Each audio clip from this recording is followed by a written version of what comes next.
I start to compare, and that's when I start to feel insecure and whatever. And it's like, oh, God, you've got a specific plan for me. You've got a lane carved out for me that's different than their lane and from your lane and whatever. So I just need to run my race as best as I can. So it's reminding myself again of what God has laid out in front of me.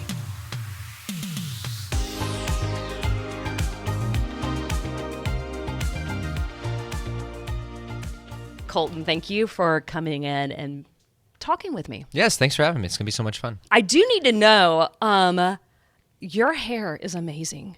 Thank you.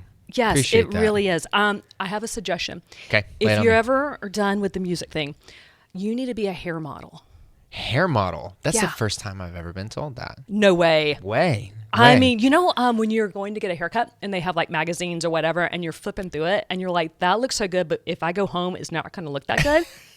That is you. You are a hair model. I can attest to that. Anytime I've ever gone in with a picture, I never look like the picture. I feel like probably because like the guy modeling the haircut is like Brad Pitt, and you're always disappointed. It's like, man, I don't quite look the same. The barber's like, yeah. What do you do? Like, I need to know, what's your morning look like? Do you do it yourself? I bleach my own hair. I cut my own hair.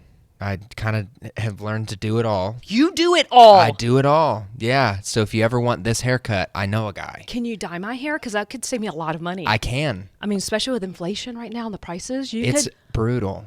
All right. So if you can come to my house later. Okay. I need my roots touched up. Yeah. I'll stop by, what is it, Sally's, pick up some bleach. Is that it? So that's it. Okay. That's it. Yeah. Thank you. Okay. We'll talk about that later. Okay. I'm going to take a really hard left turn. If you're ready, buckle up. It's going to get real. All right. As a parent, I know you have two sweet little twins. I do, yes. There are memories that it's so interesting because these memories are not ones that are like the big expensive ones, the big family vacations, the big blah, blah, blah. It's the simple memories that I'm just like, oh, I just want to hold on to this and never forget what it feels like. Do you have? Yeah, the first thing that came to my mind, it was a little over a year ago, maybe a year and a half ago. Their names are Athens and Dior. And little Dior looked up at me and said, Dada, you're a really good dada. And I could sob thinking about it right now. It's just the sweetest little moment I had with my daughter. And like being a dad's crazy, right? Because it's so, the highs are really high. The lows can feel like the lowest place you've ever been in your life. And it's everything in between. But it's like those moments make you forget about all the hard things or all the crazy things about being a parent. So it's like, you're right. It's not the crazy expensive vacations or whatever. It's those sweet moments where you're just being present that really like shine through and pop through. So that was like the first thing that came to my mind. Yeah. You just got to like store it away so you don't forget that feeling. I know. And where you were and the baby voices. Oh my gosh. The little voices, they still pronounce things wrong at, they're almost 4 and I'm like, oh, pronounce it wrong forever. It's the cutest thing in the world. When my oldest would see a skyscraper, she'd call them castles. And she thought princesses lived there. And the teacher that corrected her and told her, like, no, they're skyscrapers. I wanted to be like, hate don't that person.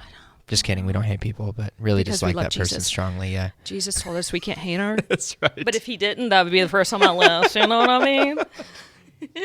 All right. So that brings me to my next question. So you are a full-time recording and touring artist. You have music coming out all the time, and you tour for a living. You make occasional appearances on American Idol. Every once in a while, yeah. And you do all of this while having a wife and a three-year-old twin girls at home. I got to catch my breath just saying all the things you've been up to. And I know your time is precious. So how do you decide what gets your yeses and what gets your no's? Man, it's a great question, and it's something that we take thing by thing. It's a lot easier before kids. My wife would travel with me all the time, so it was easier to say yes to things because I knew home was coming with me, right? But now I know when I say yes to an opportunity, be it music or Idol or whatever, I know I'm kind of saying no to being at home with my family. So it's something that my wife and I pray about. And anytime a tour comes up, I'll always run it by her. And I'm like, hey, what are we thinking? Great opportunity, but also I love you guys and love being here. So, but I also want to fulfill the call that God has on my life. So, if something ever isn't sitting right with us, we pass on it and we see what else God has for us. But it's something that we try to be intentional about. Don't always get it right. It's easy to get caught up in this lifestyle and trying to say yes to as many things as you can. But we do try to be intentional about that and pray together on that. And it's served us well so far. Colton, that you said when my wife was with me, I was bringing my home. Yeah. That was sweet. It's funny. My wife has spent some time with her parents when I do a lot of traveling. And so occasionally I'm back at our place in Nashville by myself. And I realized so quickly, I'm like, oh my gosh, this is just a shell of a building without my family here. Like, it's just so empty. I feel empty, like something's missing. And then on the flip side, I realize no matter where we are, but when I'm with my wife and my kids, it just feels whole. It feels like home can be anywhere. So it's just kind of that safe place. Mm-hmm. I'm thankful for that. And I think that's the way God designed it as well. So, yeah. Well, it sounds like you're right. This is a ministry that God has called you to. Mm-hmm. But God's also called you to be a dad and a husband. Yeah. And I love that you are going into it with that mindset. Yeah, it's really difficult to get those priorities right. It's like deep down, I know it's God first, it's husband, dad second, and it's ministry third. And it's really easy, especially to get those last two mixed up. So I'm thankful for my wife. She helps me keep those in check, keeps my feet on the ground. And we try to do the best that we can. So can we now talk about Up and Up? Let's go. Let's do it. The line when I was listening to this song that just was like, wow. It says, God, I know the plans you have for me when my cup is overflowing. So while I'm in the in-between, I'm going to live my life knowing. Yeah. What have waiting seasons looked like for you, and what truth have helped you through them? Great questions, first of all. Good job. This is amazing. That's one of my favorite parts of the song as well. I'll start with, the song comes from Jeremiah 29:11, which says, "For I know the plans I have for you, declares the Lord, plans to prosper you, not to harm you, to give you hope and a future." I think we've all had a period of our lives where we've been in that waiting season, right? Where we're not quite sure what God has for us or what life is going to throw at us. We're just in the waiting.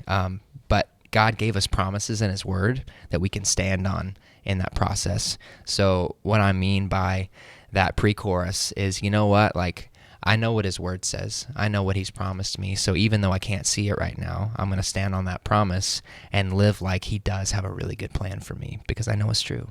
So, we're so excited about this song.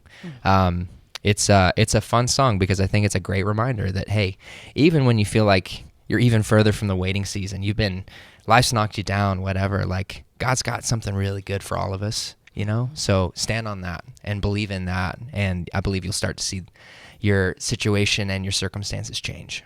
I'm loving the song because the tempo is fun, but when you really start digging in to the lyrics, it's powerful. I appreciate that. Thank you. I try to be intentional with that. I love making fun music and even progressive, left of center from what, Christian music normally would do. Stuff that I've done in the past, I love pushing that forward. But man, the Bible is what we have. The Bible and Holy Spirit to help us navigate the world. And so I try my best to include as much as I can, as much truth as I can, even disguised in a fun pop song. Those who have ears to hear will know what I'm saying, but those who maybe don't might just enjoy a fun pop song and get Jesus juked in the middle of it. So that's what I feel like my job is. It's like, I'm going to put a message in there. You're not going to see it coming, but here you go. Sneaky. Yeah. Well, I appreciate it because my kids in the back of the car, as we go back and forth to school, they are enjoying your music, and they have no idea that it's truth that's getting embedded in their hearts on the way to school, on the way back to school, on the way to soccer practice. Yeah. But that is the truth that's going to sustain them. That's what matters. Man, kids are sponges, aren't they? Truly. Like, we realized so early, my girls, like, they know every Disney princess song that was ever written. They're 3, so we were kind of like, maybe we should like throw some VeggieTales in occasionally, or like, something with some substance. We love Disney, but so we started doing that, and it's amazing the scriptures they already know. Like, it's amazing. So yeah, don't underestimate what your kids can learn. True. Yeah.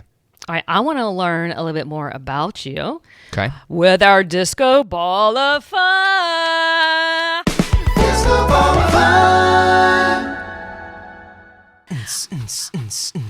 Okay, so sorry, I was trying to do. you nailed it. We had a band thing going. We guys. did. I'm starting a band. I'm a backup singer tonight. You just wait. Okay, so my friends and I have come up with some hard-hitting questions. Think Barbara Walters. Not that far. No, nothing like that. I'm not going to make you cry. Maybe. I want you to dig in here and get me a good question. But if it's a question that you want to do the fun card of reverse, you can reverse it back to me. That's fantastic. All right, let's do it. Okay, I'm quite nervous about this. Ooh, okay. This one doesn't seem too bad. What do you do when you're feeling insecure? The first thing that I do is I probably think too much on it, and I get in my feels about it. But whether it's through my time with Jesus or even time around my wife is so good about just knowing, like, man, this is the job we got to do, and like, let's just hunker down and get it done. I think it was Teddy Roosevelt who said comparison is like the thief of joy. And so for me, it's when I'm scrolling and I'm seeing even what my friends are doing. I'm like, oh man, that's so cool. They got to do that, or awesome. Their song, did this, or, whatever. I start to compare, and that's when I start to feel insecure and whatever. And it's like, oh, God, you've got a specific plan for me. You've got a lane carved out for me that's different than their lane and from your lane and whatever. So I just need to run my race as best as I can. So it's reminding myself again of what God has laid out in front of me. Yeah. Colton, I love that. Yeah. It's a good reminder. I needed to hear that. Thank you for telling me that truth. Number 2. Dun, dun, dun. Ooh. What is your current passion project is the question. I feel like being a dad and my kids are like my current passion project. Before kids, and I would still kind of say this as well, I feel like I've been kind of living out passion project for the last 12 years of just getting to do music. I grew up with Christian music and can't believe that I get to now write and sing songs that help other people. So that kind of blows my mind on a daily basis. But the thing that has taken the number 1 spot is like being at home with my kids and knowing that I'm investing into them. And it's a big responsibility, but it's also so cool to know it's like, all right, they're hopefully seeing God in the way I'm treating them and loving them. And that's the goal, right? Is for them to experience Jesus and how me and my wife live our lives. So it's pretty stinking cool. And yeah. 3-year-old, that's my favorite age. Oh, it's so fun. Oh, wait, Colton, I say this at every age. Like my oldest right now is 15. I'm like, 15's my favorite age. But I'm like, but 3 is so special. It is really special. They can still fit on your hip, but they can talk and they can express themselves. Oh, yes. And they can share their opinions. A couple of temper tantrums in there. Okay, you can't always look back in the past and think of the rosiness. Okay. I kind of want to get to know you too, so I might just throw this back at you. Okay. When is a time you have been brave? Uno reverse card. Uno reverse card. Uno reverse card. Okay, do you want me to tell you? You want me to go deep? Go deep. Yeah, let's do it. Let's just go there. Okay. So I have dyslexia. Okay. Reading is very, very challenging to me. Yeah. But there are opportunities in life that come your way, and you just have to say yes. Yeah. And so I got a phone call to say, "Hey, Jules, would you be willing to do the news for the Joy FM?" meaning I have to read the news. And I don't know. I think my boss maybe forgot that I had dyslexia and hate to read. And so I had to be brave, and I had to say, okay, then if you're leading me, then you're going to provide. Wow. Right. So you have to Yep. think about Moses, where he Yep. would said that, like, I can't do that. I can't speak. Yeah. And then God said, okay, well then I'm going to bring somebody for you. Yeah. And so to me, it was being brave, that like, it's okay. I'm going to make a mistake. You know, Yeah. I'm gonna switch my words around. I'm not gonna say things perfectly. Yeah. But I'm gonna do my very best, and I'm gonna swing for the fences. Yeah. And I'm gonna be brave and trust God that He will show up. That's so good. Like, two things come to mind with that. One is, I forget who said this, but being brave doesn't mean you're not afraid. It means that you're afraid and you saddle up anyway, right? Like, you do it anyway. And the second thing is, like, God doesn't want our how or our why. He just wants our yes. He just wants us to be willing, and He figures out everything else. Like, even when we can't see it. Like, so when an opportunity comes and you know it's the right thing, just be willing, saddle up anyway, go into battle, get it done. And that's so good. I love that. I feel like we connected. we went to another level. just there. Another level. Yeah. I mean, I didn't cry though, so that's good because my makeup. That's great. That's great. And then we'll do the hair appointment later. Okay. Yeah. Okay. Got you. Hey, Colton, I really appreciate this. You know, this was Same. I loved getting to know you, and I really appreciate you putting out music that my kids can jam to, but more importantly, fall in love with Jesus. Come on. Praise God for that. Thank you you're in charge of the radio dial, so thank you as well. That's right.